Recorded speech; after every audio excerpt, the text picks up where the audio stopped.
paradise from above. I am totally loving this, y'all. I ain't even gonna lie.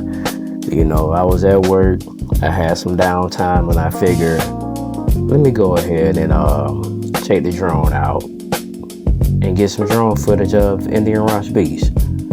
And I'm glad I did. It was so beautiful out here, y'all. Oh my goodness. Like, the last time I came out here, it wasn't nobody out here. But today, it was people actually enjoying their early summer.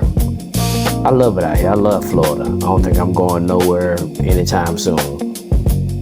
Nevertheless, all I want y'all to do is just enjoy this beautiful moment. Enjoy these drone photos that's taken with the Altair Evo Light Plus drone. I love this drone. It takes awesome photos and awesome videos, especially at night.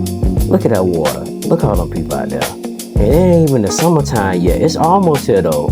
The summertime is almost here. I'm kind of ready for it, but then again, I'm kind of not. It just depends, you know? It just depends. So, but nevertheless, y'all be blessed. And remember to like, comment, and subscribe. Can y'all do that for me? Thank you so much. And on that note, I'm out. Love y'all. Thank y'all for y'all support.